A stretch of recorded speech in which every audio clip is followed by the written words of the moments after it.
Kwanza mimi huwa na washangaa wachambuzi wa Tanzania wanaamini kwamba sifa namba moja ya striker ni kufunga magoli. Ni kweli ndio jukumu lake namba moja, lakini inapofika sehemu unapoona mchezaji anayekuwa striker anakupa zaidi ya goli ama zaidi ya magoli, unaweza ukaona ni aina gani ya mchezaji. Haimaanishi ya kwamba Dube ni mchezaji mbaya. Dube huyu akiwa Azam ameshafanya mambo makubwa sana. Hivi vilabu vikubwa vyote viwili, Simba na Yanga, vilikuwa vinahitaji huduma yake. Kwa hiyo ni kipindi ambacho Dube anapitia, anahitaji kupata mtu wa kumtengeneza kisaikolojia, kwa sababu na kumwambia kwamba yeye ni striker, yeye ni mshambuliaji, anatakiwa kuwa wapi, wakati gani na muda gani. Lakini ukiangalia mchango mzima wa Dube kwenye klabu ya Yanga ni mkubwa sana. Assist ya goli ambalo Yanga wanalipata limetoka katika mguu wa Prince Dube. Kwa hiyo unaweza ukaona asipokupa goli atakupa assist.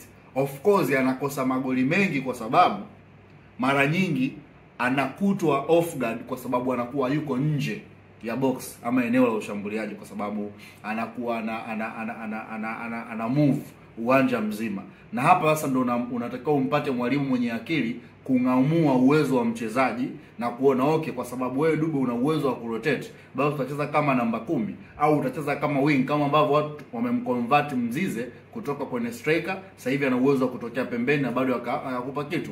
Kwa hiyo unaweza kuona Dube ana uwezo wa kocha ana uwezo wa kucheza na double strikers. Ina maana akacheza na winga mmoja ambaye ana uasilia wa striker, lakini ukacheza na striker mwingine. Kwa nini makocha wote wanaokuja katika klabu ya Yanga wana prefer kuanza na Dube? Ni kwa sababu Dube anaonyesha uwezo mkubwa katika contribution ya ushindi ambao Yanga wanaopata. Nitakupa mfano ulio hai. Angalia dakika zote 70, kwa dakika 60 kama sio 70 ambazo Dube amecheza katika mechi ya KMC. Unaweza ukaona Dube amecheza almost uwanja mzima. Katika pande zote za uwanja Dube amecheza. Kwenye defensive utamuona na defend, kwenye kushambulia utamuona, katika utamuona, kwenye wings zote mbili kushoto na kulia utamuona. Kwa hiyo ni striker ambaye hana ule utulivu wa kusimama sehemu moja. Hiyo haimfanyi kuwa striker mbaya. Anatakiwa atafutwe mtu ambaye atakumbusha majukumu yake mama. Ndio maana mara nyingi mipira mingi kipigwa katika eneo ambalo ungetakiwa kumuona striker, unakuta Dube hayupo, unakuta watu wengine ambao wapo. So nini kifanyike? Dube anatakiwa kuelekezwa, kuambiwa kwamba stick katika maeneo yako. Muangalie mtu kama Andy Boyle, ameingia dakika chache sana, lakini mipira yote dangerous balls ambayo ilikuwa inapigwa na viungo pamoja na wings wote wawili zimemkuta akiwa ndani ya box. Na hata timu ikiwa inashambuliwa, huwezi kumuona Andy Boyle akiwa kwenye zone yao 80-70. Unamkuta yuko nusu ya uwanja anangojea attack ili kama striker aweze kuondoka na kufanya kitu. Kwa hiyo unakuta mipira yote ilikuwa ikipigwa kwenye box, inamkuta Andy Boyle ana beki mmoja ama na beki wawili ambao kwa uwezo wake anaweza kufanya kitu, of which Dube hawezi kucheza huo mchezo. Hata akiwa Azam Dube hatujazoea kumuona akiwa kamekaa katika box. Kwa hiyo sasa hivi anapata hicho anachokipata kutokana kwanza na pressure ya timu anayocheza, lakini pia pressure ya matokeo ambayo Yanga inahitaji kuyapata. Ndio utaona anakosa sana magoli. Lakini Prince Dube yule wa Azam ndio huyu tunayemuona leo, lakini sio kwamba alikuwa ni waajabu kupitiliza ama Yanga walikuwa wanategemea kupata asilimia kubwa. Huu ndio uwezo asilia wa Dube, sio striker wa kustick kwenye box ili kukupa matokeo. Lakini kazi ya mshambuliaji ni nini? Ni kufunga magoli. Sasa kama huyo afungi? Dube afungi magoli. Msimu uliopita Dube alikuwa na magoli mangapi? Yaani wastani wa ufungaji wake. Dube alikuwa na wastani wa magoli mangapi kulinganisha na wale ambao tunasema ni top scorer? Yaani kwenye nafasi 5 katika 10 bora, katika 3 bora za washambuliaji wanaoongoza kwa magoli, Dube yupo hayupo? Kwa washambuliaji wa 3 bora katika ligi msimu uliopita. Lakini nafasi nyingi anakosa. Tuanzie kwanza hapo. Anafunga magoli, afungi magoli. Yaani sehemu inayohitaji kufunga hafungi. Sasa hiyo ni kutokana na wewe ambao uko nje ya uwanja. Ila yeye alikuwa ndani ya uwanja anajua nini kinachomsibu. Hivi msimu ana goli ngapi kwa sasa? Mpaka sasa hivi Dube ana magoli 3 kwenye ligi. Kwenye ligi, yes. Ana goli 3 kwenye ligi. Kwenye ligi. Ni wastani. Na ana assist 2 kama sio 3. Mechi 4. No, Dube ana goli 2 na assist 3. Yes. Kwa ni mshambuliaji ambaye ni mzuri. Kama ana assist 2, ana goli 2 kwenye mechi 4, ana assist 3 kwenye mechi 4. unataka akupe nini kingine? Kwa mwisho wa siku ni namna gani unamtumia Dube ili aweze kukupa kile unachotaka? Dube anakuwa ni threat akitokea pembeni, akicave in anafunga. Ndio magoli yote makubwa waliofanya katika hizi vilabu vikubwa vya Simba na Yanga ni mchezo wa staili hiyo. Kwa hiyo kwangu mimi Dube anaweza kawa anapata lawama nyingi kwa sababu kuna kivuli cha Fiston Mayele pembeni, alafu kuna mchezaji kama Dube. Kwa watu wanajaribu kuwa katika mzani, ni vitu tofauti. Ndio maana leo hii jana kwenye mechi ya KMC utaona watu wanamuimba Andy Boyel, wanasahau Andy Boyel ameshawahi kukosa goli katika maeneo ambayo very critical katika mechi zilizopita hapa, lakini pia hana muendelezo huo. Lakini jana kwa sababu aliingia na akafanya vitu na akaweza kustick katika position yake, kitu ambacho Dube hawezi kufanya, watu wakampa mpaka hela wewe. Lakini haimaanishi ya kwamba Dube ni mbaya, no.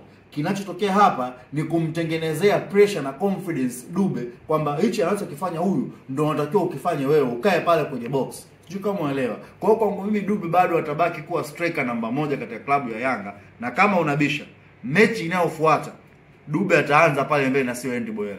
Hauoni kana kwamba huenda kamwanzisha kwa ajili ya kumrejesha mchezoni?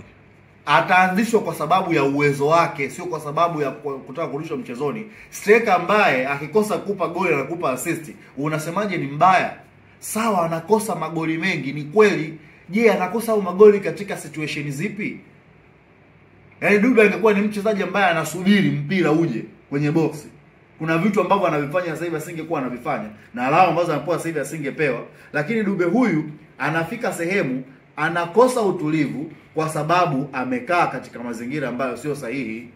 Mazingira ambayo sio sahihi, kama kwenda kudefend, kushuka chini, akipanda juu amechelewa, anakuja kukuta mpira akiwa tayari ameshapata tension, pressure ya mabeki. Kuna vitu vingi vinamsibu. Sasa haone kana kwamba hao ndio makosa ambayo yanamnyima kuwa ushambuliaji bora. Sasa mchezaji kama huyo anayekuofa vitu vingi namna hiyo, ni jukumu la mwalimu mazoezini kumfundisha jukumu lake mama ni nini, na kumkumbusha na kumsaidia ili aweze kustick kumpa matokeo. Kwa shida ya Dube ni wapi?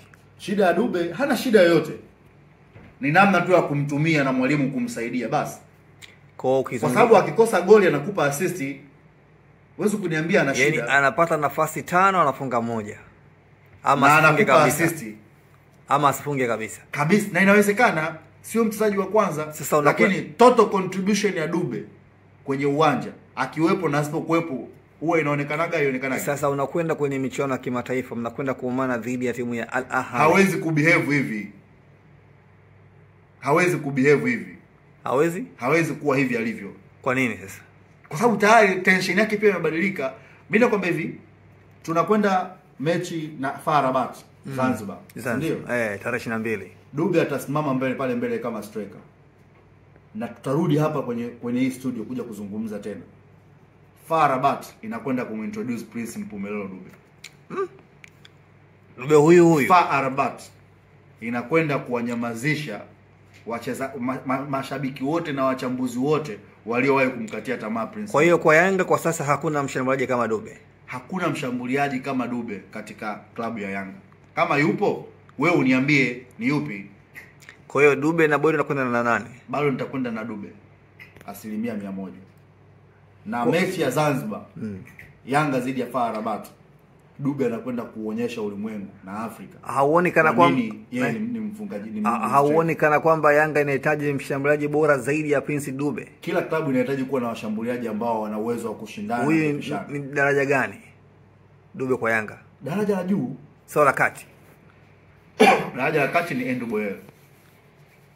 Sasa daraja la juu lakini hafanyi kile ambacho wanakitaji wana Yanga. Kile ambacho wana Yanga wapi?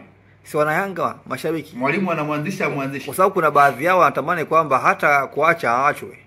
Sasa hawa hawajui mpira, aachwe yeye wamchukue nani? Yaani wamwache Dube akamchukue nani? Mshambuliaji mwingine bora. Yupi? Bora zaidi. Yupi? Si uongozi jukumu lao. Basi ndio uongozi umeweka Dube pale. Kama wanaiamini uongozi wao, wamemweka pale. Kwa Dube ni bonge la mchezaji. Ni mchezaji mzuri, ni striker mzuri, ni swala la muda tu. Na kwa akili yangu kabisa na utimamu wangu wa mwili na akili kabisa, mechi ya tarehe 22 FAR Rabat dhidi ya Yanga pale Amani Complex, Dube anakwenda kuprove. na kwa namna ambavyo wachambuzi wetu walivyokuwa wanafiki, wataanza kumsifia Dube kuanzia tarehe 23. Yes. Usisahau kusubscribe kwenye YouTube Mwandike Digital.